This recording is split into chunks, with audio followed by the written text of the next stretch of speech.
Hi, everybody. Welcome back. We're here for our initial panel conversation, Frame the Future. The whole concept for this session is to unpack ideas, priorities, and maybe to review recommendations, but mostly priorities for that came out of the Frame the Future series. We're here today with our president and our chairman, Deborah, who you have already met, but also our board members from Japan, Qatar, and Brazil. We have Gianna Sagazio, who is the Director of the Innovation of the Brazilian National Industry Confederation. Omar Al-Ansari, who is the Secretary General of the Qatar Research, Development, and Innovation Council. And Hiro Nichiguchi, the CEO of the Japan Innovation Network. So, thank you all for being here, for your support and encouragement throughout the Frame the Future series. What I wanted to do is really to give you time to reflect and comment on the priorities that you see for innovation and competitiveness agendas going forward, considering what we've done together, what we have just launched, the Gfcc Frame the Future report that captured some of the things that we did in 2021. So, Deborah, I wanted to start with you to get your insights on priorities, and then maybe we could go geographically and finish with you, Chad. We would circle back to Deborah, Gianna, Omar, Hiro, and Chad for this first round. And over to you, Deborah. Thank you, Roberto, and let me welcome all of our distinguished panelists and colleagues and members of the GFCC who are on this exciting discussion this morning, and thank our chairman, Chad Holliday, as well for joining us. I thought I'd just start by saying, we look at competitiveness as an integrated system, and we have long, really believed that at the heart of competitiveness is how a nation increases its productivity while maintaining a high standard of living for its citizens and for its products and services to compete globally in the marketplace. And I think one of the things that we have learned over the last few years, and it came into stark view over the pandemic, is that competitive is more than productivity and economic growth. Competitiveness really has to be thought of in terms of the umbrella to drive innovation, not just in technology, but innovation in every dimension of human existence. And competitiveness needs to be sustainable. And I say sustainability writ large. Yes, we're going to talk about the critical importance and priority of sustainability in our natural resources and our environment and moving to a zero carbon world. But sustainability also refers to the priority of communities and where people live, place-based innovation and sustainability to deliver high quality of life, as well as economic outputs that drive future job creation, as well as the overall national wealth of the country. And finally, part of that triad of innovation and sustainability is a very top priority is resiliency, that without having the mindset as well as the systems that enable resiliency to understand what happens, whether it's a physical disaster or any type of unforeseen event that occurs, resiliency is the operational system that enables societies, companies, nations to, yes, mitigate and recover, but very importantly, use this opportunity to create new and design new systems that enhance competitiveness. And finally, at the top of this priority list of competitiveness has to be people, because without the human talent, without the human capacity to understand and seize the opportunities for innovators from all components of society, from young people all the way up to the senior generations, to be innovators, you have to have the mindset and capability to seize this moment. So how we educate and really not educate anymore, but how we embrace and carry forward lifelong learning is at the top of a competitiveness agenda. And we've seen, of course, during the pandemic, the challenges of learning for young people around the world. Those who had access to digital platforms, digital devices were able to continue learning, whereas those who did not were put back tremendously. So part of competitiveness as well is to ensure that we have some of the universally accessible infrastructure that defines the future. And that is, of course, the digital infrastructure as we move ever more aggressively, I would say at warp speed, into the convergence of the digital and physical world. So human capital is really a top priority, because without that, without people who are engaged and can participate in this next economy that we're shaping and framing the future, many of the other things will not happen. So those are some of the key priorities I want to highlight, and then we'll discuss these further in the session. Thank you, Deborah. The way I hear you is that you're really talking about human-centric competitiveness. So thanks for bringing that perspective. Gianna, I would like to turn to you.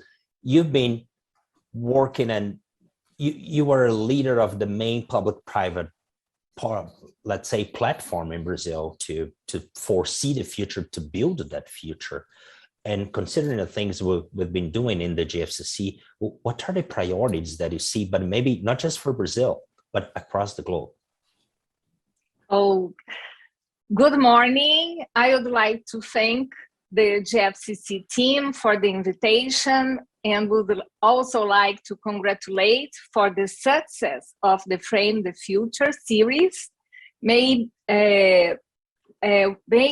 one of the most pressing themes in the global agenda is sustainability, and this is a critical element for Brazil as we struggle to manage our natural resources. Companies and customers gain awareness about the importance of supporting sustainability models of production and consumption.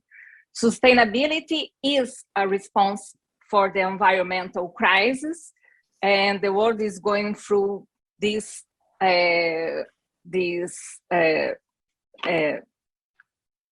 theme for years now. But we are facing an even more severe crisis since last year. The COVID-19 pandemic caused many national health systems to collapse and economies to face recession. More than ever, science, technology, and innovation helped societies to overcome the major challenges, not only in health, but at the social and economic dimensions. It was only through highly innovative projects and unprecedented partnerships that the main instrument to fight the new coronavirus, the vaccine, was made available to governments and over the world. Partnerships between companies and between governments and companies were really decisive to keep hospitals and medical care up and running in Brazil.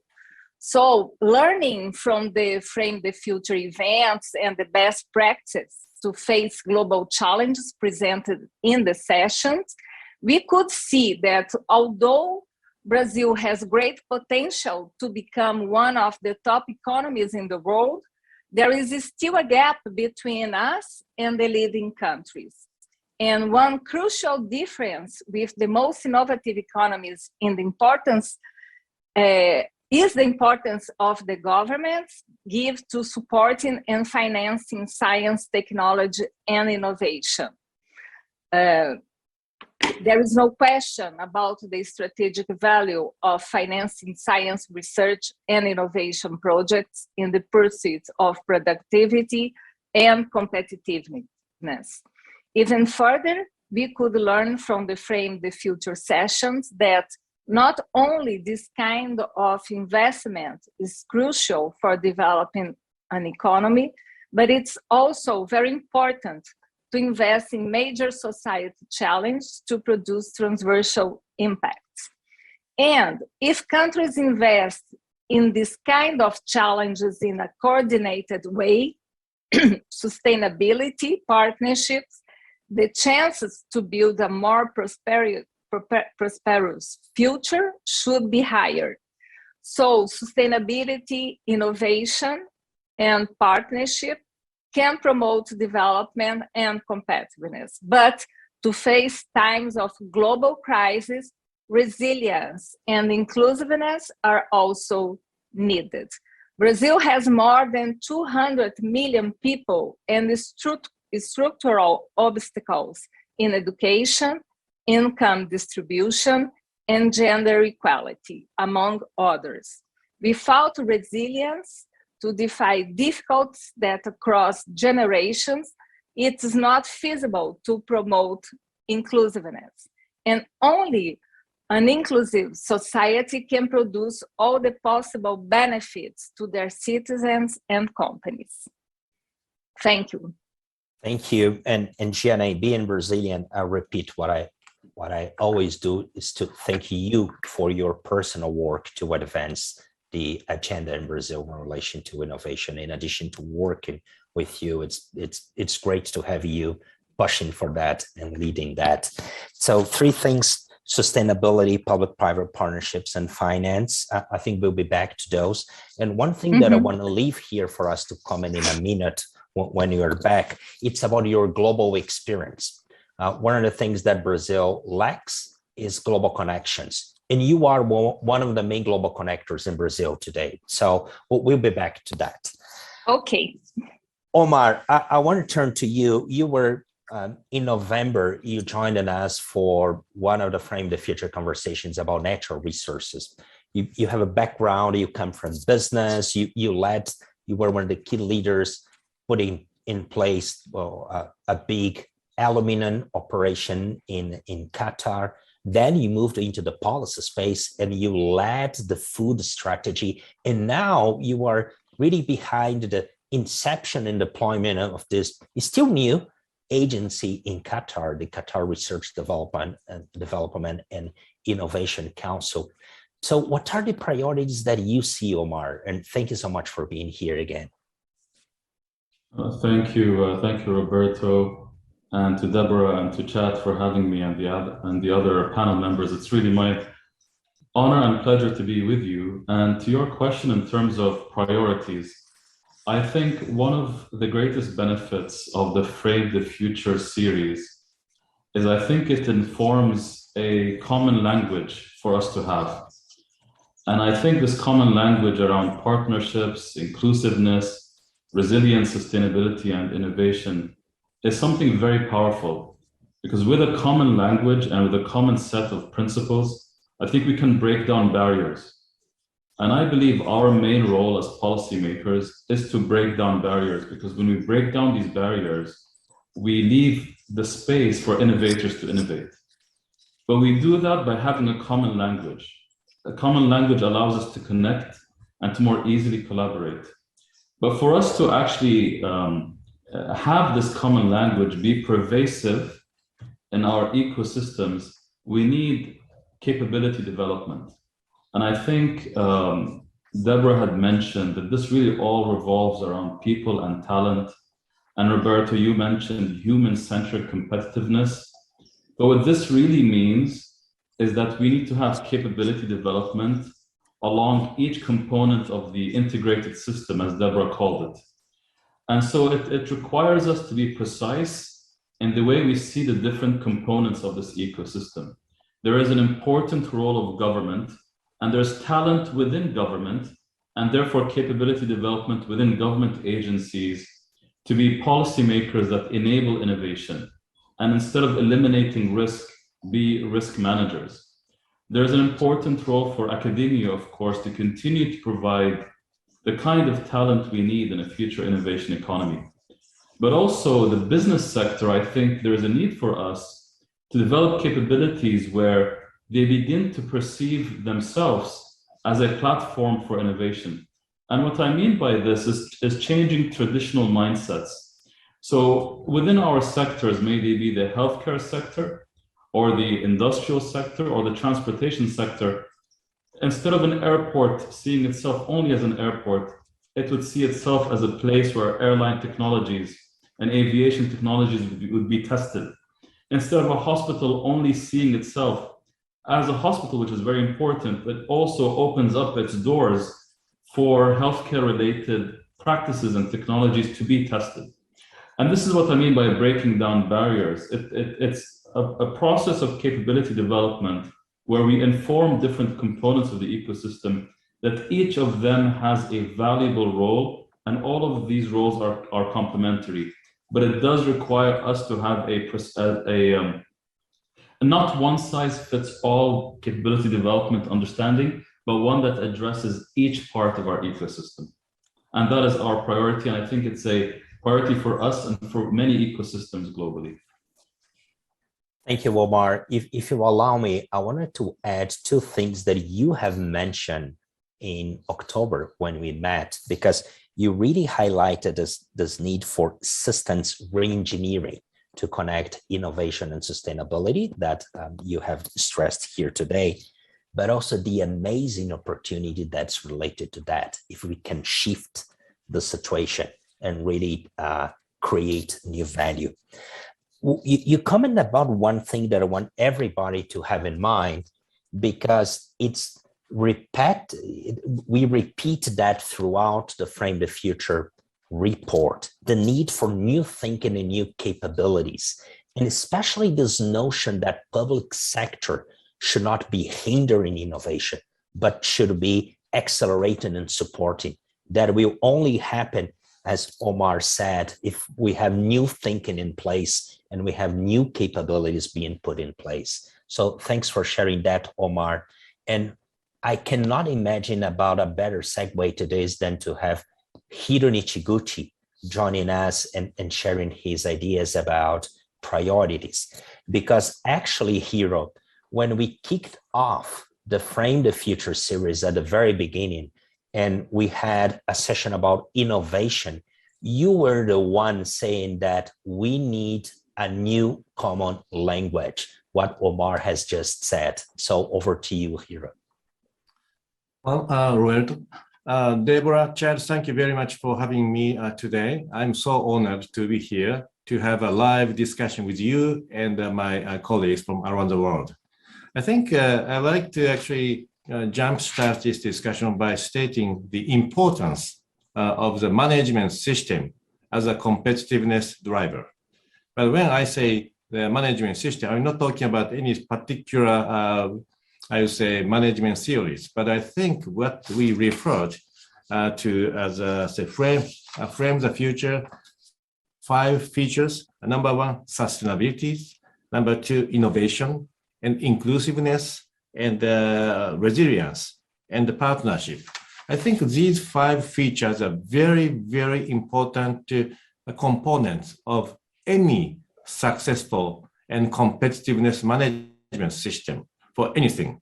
And the management system can be necessary, would be necessary for innovation, or for society, for many things. But I think what we are observing right now around the globe, particularly during this very challenging time of the period, that we are really testing the quality of the management system of each society and company and even the region.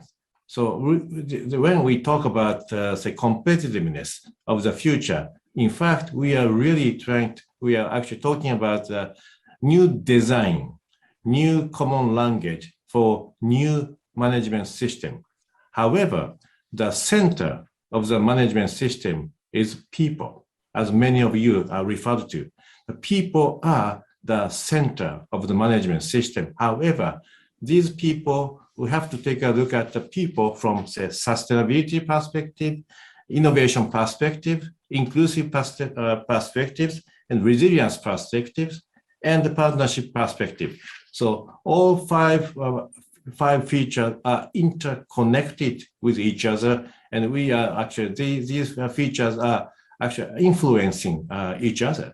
And by doing so more and more, we can improve the competitiveness of management system. And also one more thing I would like to really emphasize tonight is that competitiveness is not about beating up others. In fact, it is really about working together, particularly in this very challenging, uncharted world. So when we hear the word of competitiveness, some people might be thinking about maybe boxing game and beating up, blah, blah. No, I don't think so. I really don't think so. This is really how to work together around the globe as this, within this generation, so that we can really go through this challenge time together. But again, the center of the management system, again, is the people and surrounded by 5 key features. And we have articulated 10 goals as we did. And these goals will be a guiding principles for us to really design the new common language and the new management system. And I have to say that if we say, when we say we have a wonderful management system, but by lacking, I would say, a sense of sustainability, perhaps that management system is not so competitive. Well, when we are talking about, say, management system innovation, but if we are lacking a sense of resilience in the management system, that management system might be less competitive. So with that, I think I would like to conclude my remark by saying that let us design new management system by taking account all these 5 features together, because these 5 features, again, are so interconnected and interdependent with each other, and without having any of them, we cannot, frankly, survive. And right now, the United Nations are saying that extinct or innovate. I think we are now facing a very difficult time, but I think we have no choice but keep innovating, but for a better future with all of us together around the globe. Okay. Thank you very much. Thank you very much, Hiro. And the way I hear what you just said is that it will not happen by chance, either to innovate, to create value at a company level, at a national level. We need systems in place to do that. Yeah. So I think that's a fundamental, and I'm an engineer by training, so I very much like that perspective. And having said that, Chad, I want to turn to you because you led various global corporations over the years. You used to be the chairman CEO of DuPont. You were the chairman of Bank of America. Until a few months ago, you were the chair of the board of Royal Dutch Shell. In addition to that, you have created, founded, and led a variety of civil society organizations, like this one, like the Gfcc. So what are the priorities that you see at this nexus connecting corporations, civil society, and governments to advance the agenda that we have laid out and that we're proposing here and our colleagues comment about? Roberto, thank you very much. It's great to be a part of this panel. I'd like just to go back to what Hiro-san said around the goal, using the goals that we have been developed here and using those to check what you're doing versus those goals. So just really great advice. And also go back to Omar's comments about a common language. I think that's so important that we find the common language so we can really learn from each other. And the notion of repurposing institutions. It was a really powerful concept that I think it's those institutions that repurpose themselves that will be successful going forward. Let me add 2 thoughts to build on what everyone else has said on the panel. First, inclusiveness. Inclusiveness is the right thing to do. I don't think anybody would argue that that's not the right thing to do, but it also makes us much more competitive. But my caution to everyone listening today is when you listen to someone that's very different than you are, it becomes a different perspective because you don't have a common language yet. They haven't agreed on common goals. You have to listen a little bit harder. And I just have a very simple suggestion. After someone that's very different than you gives an idea, ask a follow-up question. But be thinking of a question that if they could answer that question, you'd really want to hear the answer. And then once they give you that answer, Ask them why that's important. Dig in a little bit deeper. So I don't think inclusiveness pays off just by being inclusive, but we have to listen better, listen more intently, and ask those questions to make it much more useful as we go forward. I challenge you to do that in your steps. And finally, in partnerships, we like to partner with people that are like us. Companies like to partner with other companies in their same industry because they know them, they have a common vocabulary, they do have that common language. But the real power comes from partnering with people that are different than you. And I think it doesn't make it easy. I'm not suggesting that for a minute, but you'll get much more out of a partnership if you can partner with people different than you. Obviously, public-private is different than you, but there's also two private organizations that are of very different histories and experiences that are important, and two governments working together that are very different from perspective. I serve on the United Nations Foundation Board, and it's very interesting sitting in those board meetings, hearing a small country talk about what a large country could learn from them. And yet the large countries don't ask very often, what they could learn. So I think there's really some power here as we go forward. So thanks very much. Looking forward to the rest of the panel. Thank you, Chad. Maybe a quick follow-up question to you, Chad. You mentioned the importance of a common language, as we heard from other colleagues. So could you maybe share one example on how you have done that, leading major organizations over the years, shaping a common language and using that to advance a competitiveness agenda?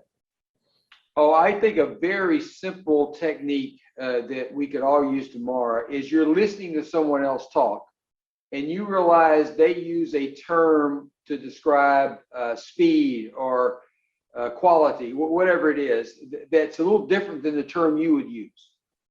But you understand what it means if you adopt their term. So rather than using your term, you adopt their term because you're on the same. It's a very simple thing to do. But if you look at great salespeople, people that are trying to get their message across, will adopt the language of the person they're listening to, not forcing their own words out. And that breaks down the guardrails. People listen better. A very simple technique we could all apply tomorrow. Thank you. I think the way I hear this, Chad, is in some way you are making the case for empathy and in communications and engaging and leadership. So thanks for that. We already got some questions from our colleagues who are watching and attending the session. But before we turn to those, I really wanted to open the floor and see if any of you, Jenna, Hiro, Omar, Deborah, you, Chad, would have anything that you would like to share that you have learned in this year, in 2021, that you believe is connected to the things that we talked in the Frame the Future series, the goals that we have set. So anyone that would like to share anything? Maybe you, Deborah?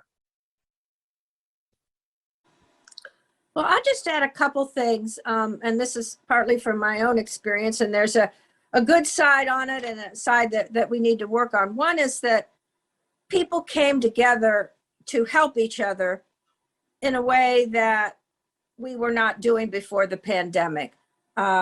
Neighbors, communities, ensuring, that people that perhaps were housebound had access to food and the special things they needed when they couldn't leave their homes. So there was a resurgence of a culture of community sharing, community concern. And I hope that stays with us going forward. And the other one that I think is very, very important is this concept that we're hearing about of repurposing facilities. I mean, I think all of us around the world who've gotten our vaccines and have had different experiences, some going to hospitals, some going to stadiums, some waiting in lines forever and ever.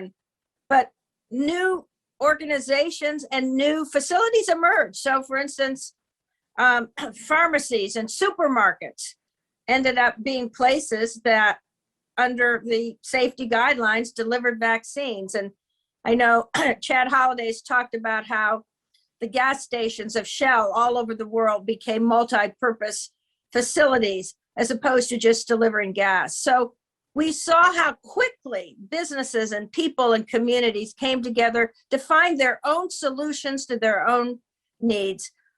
On the negative side, I think that one thing we have to really work on is we move into what will probably be a hybrid work environment is, excuse me, a whole new young generations entering the workforce. They've come out of university, they've come out of whatever training.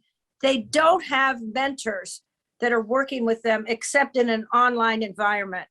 And all of us who are here kind of know each other. We've had the opportunity to engage over the years.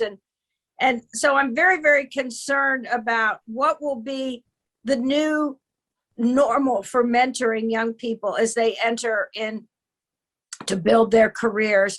Because again, back to my first comments, human relationships, we are animals designed by nature to want to be together and want to work together. And so I think that the digital isolation is a real serious issue that we need to address. And we really saw that, the good side, but also the challenging side over these last almost 2 years. Thank you, Deborah. We have about 15 minutes to close the panel. So any other learnings, Omar, Gianna, Hiro, Chad, that you would like to share, things that maybe you personally learned throughout the year? Yes, Roberto, I fully agree with Deborah. I believe that partnership collaboration is the main lesson. I represent CNI, that is the institution that represents all the industries in Brazil. I'm talking about almost 1.5 million industries. And we really know today that is essential to establish new bridges, to be open to new collaborations, strategic collaborations. And you mentioned about my role here, establishing and fostering new possibilities for our country. So I'd like to say that for us in Brazil, collaboration is the main word, and we are trying to strengthen our ecosystem of innovation, working together between the institutions, entrepreneurial institutions, academic institutions, and the government, but also trying to identify strategic partnerships around the world and develop our country with these strategic partnerships. Thank you. Thank you. So your point about, I think, especially where you come from, the need to connect globally and build those, what I think is very much in line to what Chad said. Maybe some connections and partnerships are not easy at the beginning, but they're needed, right? So yes. Thanks for that. Omar, Hiro, any learnings that you would like to share? Maybe, can I? Sure. Actually, I'd like to come back to the point of digital isolation or digitalization of communication for the past 2 years. And let me explain my personal experiences. I've been representing Japan to design the international innovation management system as part of the ISO community under TC 279. And in the past, every 6 months, about 30 to 40 countries gathered together for a week and in somewhere on this planet and spending from Monday morning to Friday night and 8 hours a day. And oftentimes after 8 hours work, we went out for drink, dinner, etc. So we spent about 10 to 14 hours a day to talk about and to get to know each other, blah, blah, blah. So we had enough time to mingle, design, exchange ideas. However, with this digital communication era, we cannot do that. And we are not allowed to do that. And I don't think we can afford to doing so anymore. So we will have less time, less physical time, and with old friends, but also with new friends. So which means that we need to improve our communication skills a lot. We need to have a clearer sense of purpose. We need to have a clearer framework of thinking. We need to have a clear way of discussion. Otherwise, we'll be spending 2 hours, 3 hours in a Zoom meeting without achieving anything. And we cannot go out for coffee break. We cannot go out for a glass of wine to rewind the conversation, to redo it. We cannot do that. So then actually I come back to this to today's point. We really need a common language and common framework to discuss and the substance of the most important issues. And without having a common framework, common language, it's going to be very difficult to advance this society to next level, particularly under this situation. And because I think this is the first time in our human history that everybody is going through this very challenging time together around the world. And this is, I think, the first time in our history. So we are at the same place. So that's why we really need a common language, common purpose, so that we can again advance this civilization to the next level. Otherwise, we cannot. Thank you, Hiro. I took note on communication skills. So thank you. In addition to, so thank you for that. Omar, any ideas? I think in terms of lessons learned, Roberto, if anything, COVID-19 has taught us, I believe that investment in capabilities is never an investment lost. I think a lot of what we talked about in this session about human-centric competitiveness or about talent being at the center of any healthy innovation ecosystem just reinforces the fact that we do need to invest in capabilities. I think the thing with investing in capabilities is often we don't know when we prepare for resilience, what scenario exactly are we preparing for? You know, when a black swan event happens, it's not as though you get a lot of notice. It comes as a surprise and you don't often know what it is. But if within our ecosystems we had invested and we continue to invest in capabilities, then these capabilities would surprise us in their ability to actually react to these kinds of events, to these kinds of scenarios. And I think this is also important because often we don't really have the time for us to respond. We've seen that with COVID. And the importance of time is in these situations is not a luxury.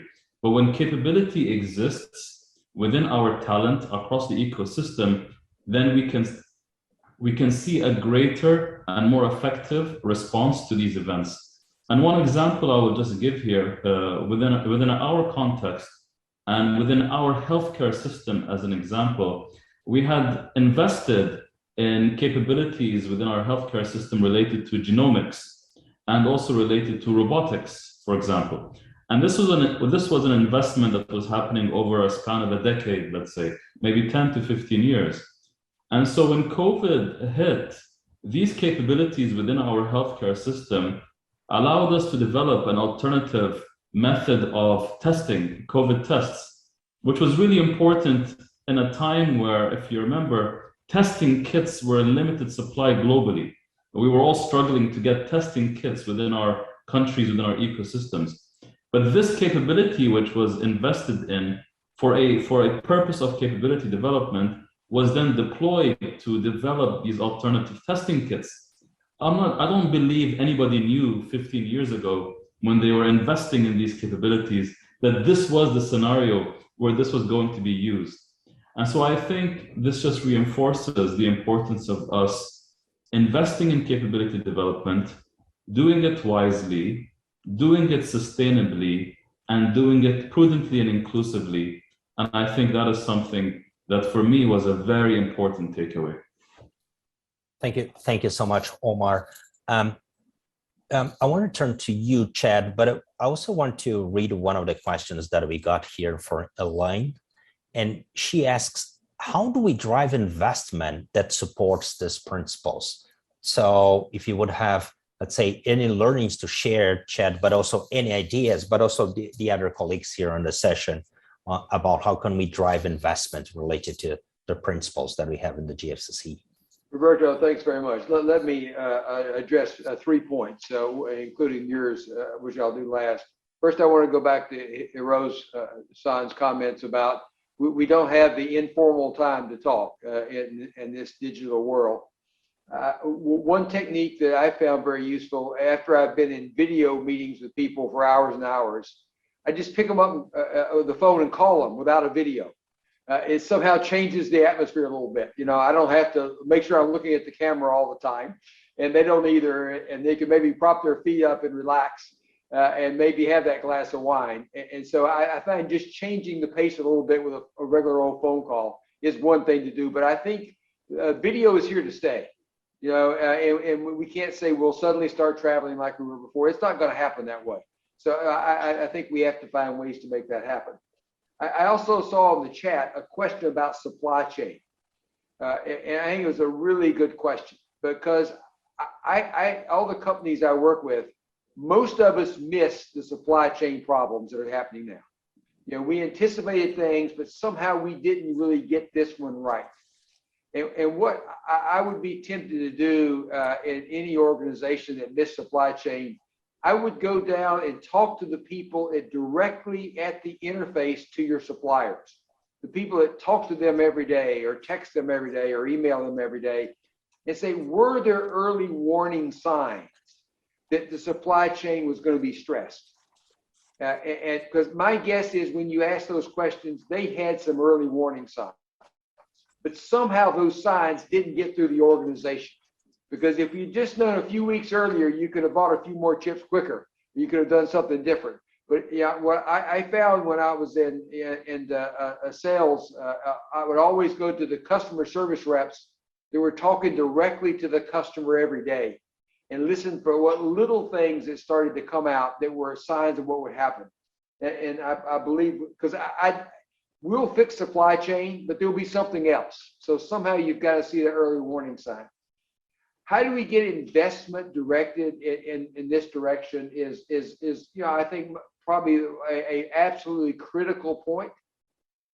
I think we have to understand who is going to make that investment and what their concerns are about making the investment. So who is the real decider in the investment case, and what are the concerns that they have to alleviate?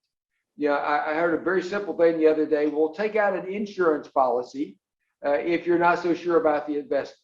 Well, that doesn't necessarily need to literally take out an insurance policy, but how can we take out some insurance? Something to improve the probability or reduce the risk in every one of our investments. Because I think that's what people are looking for today, because we're in an unknown world.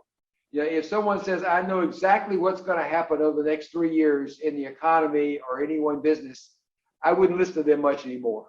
Because I think we just don't know what inflation is going to do, what other things are going to happen. We're just going to have to be much more astute going forward. Thank you. Thank you, Chad. We have a few minutes for a final round, so we were wrapping up in 3-4 minutes here, but I really want to go around. And I think there are two things that I want to invite you to maybe to reflect in your final round. What is the role of the GFCC, this global platform, in advancing the goals and the principles that we have introduced here today? But also, I want to piggyback on one of the questions that we have on the chat. Anton from Ukraine is asking about the most effective instruments to, let's say, include innovation thinking and change in public sector. And I think that's very related to what we're trying to do in the GFCC. So let's say very, very quick comments and your final, let's say, ideas about the topics here. Who would like to go first? Gianna, I see you nodding your head. Would like to go first, Gianna? You are muted, Gianna. Okay. Answering the question, I believe that our experience coordinating mobilization of the main entrepreneurial leaders in Brazil, and having this dialogue with the Brazilian government and all the universities, the institutes of science, technology, and innovation, this movement that has now 13 years, we are achieving very important outcomes for the country. We are proposing new policies, the advancing of the legal framework in Brazil, and we are also creating culture of innovation in Brazil. So I believe, again, that the partnership, the articulation between the institutions, between the leaders can foster the agenda of development. And for sure, designing public policies with a vision in the long term, with instruments of policies and investment. This is fundamental in our opinion. But saying the last words, I just would like to thank you, Mr. Chad Holliday, Deborah Wilson-Smith, you and the team of Gfcc for the opportunity to have this important partnership for Brazil. It was a pleasure also to share this session with Mr. Nishiguchi and Mr. Ansari. And just to say that Gfcc has been a very valuable partner for the Brazilian Development Confederation of Industries and May, the entrepreneurial mobilization for innovation for years now. And we can affirm that our actions have definitely reverberated more in these years because of our partnership. And we hope to strengthening our partnership and work more and more together with Gfcc. Thank you. Thank you, Jenna. Thank you for highlighting the importance of partnerships to advance public sector and our own network. And thank you, because we're also closing the summit tomorrow with a May leader. So thank you so much. Yes. Maybe, Deborah, I see your excuse me. Thank you, Roberto. And let me thank all of our colleagues, our GFCC members for their brilliant remarks and insights. This is what the GFCC is all about. And, you know, from the very conception of this organization 10 years ago, was all about co-creation and collaboration. So when I think of these pillars of competitiveness we've been discussing and Frame the Future, some sort of overarching comments come to mind here, and I want to share them. That competitiveness in the GFCC, and we've surely shown this in this past year and in our history, and will continue to do so, is all about building for competitiveness, capability, capacity, connections, communication, cooperation and collaboration, and very importantly, compassion for the future of our world. Thank you, Deborah, for your, not just your leadership, but your inspiration through the years. Chad, I see you have your hand raised. Is that? Yeah, Roberto, I would be happy to jump in now and address your question on the GFCC going forward, what the big learnings are here, and also address the public sector question that came from the chat. You know, what could the public sector do different? And I have the same solution for both. So I'll try that. I think in all of our organizations, we have a bias. And let me just tell one story that helps understand that. When I was working with DuPont is a very technically oriented company, a lot of PhDs, a lot of scientists, a lot of engineers, like really solving really tough technical challenges, and was successful at that. We met with a company that was very consumer marketing. They weren't much on technology, they didn't have a lot of investment, but they really were focused on the consumers. So we went away for a day with half a dozen people from each company, and we had 7 case studies we worked on from 7 totally different industries, either one than ours. So we were, the DuPont group and the other company were given a group, and we would say, how do we solve that problem? And there were quite a variety of problems. We got through at the end of the day. It turned out all the solutions my company came up with used technology and investment to solve the problem. And all the solutions from the other company were something different about consumer marketing and how to communicate with the consumer and how to advertise. And that was the reason we were going through. We didn't realize this till we got through. We want to see how big our bias was. And so I think understanding that we have a natural bias, that's okay. That's our strength. But that was what builds on all these principles that we're talking about. We got to have something comes in to change our natural bias. And I would say that to a public organization too. You know, I think you have a natural bias, and you got to bring in something to take away your natural bias. Thanks very much. Great panel, Roberto. Thank you so much, Chad. Hiro. No, I just like to emphasize the importance of having 5 features we have articulated as part of management system. And I'd like to, I think time is up, so I'd like to conclude my comment again. They're all interconnected, interdependent with each other. So they are all key important element of a management system for society for the future. Thank you. Thank you, Hiro. Omar. Just to conclude with your question on the role of the GFCC, for me, and I think for everyone else here, helping us arrive at a common language and a common set of principles is so powerful because it helps us actually create a community of communities. And within that, we can learn from our mutual experiences. We have different experiences. And as Chad said, we can learn from those different experiences using this community of communities. And we also have so many resources we can share. And we have different resources that are complementary. So I think my message is, with a platform like the GFCC, we just need to double down and scale up, I think is the way to go. Thank you.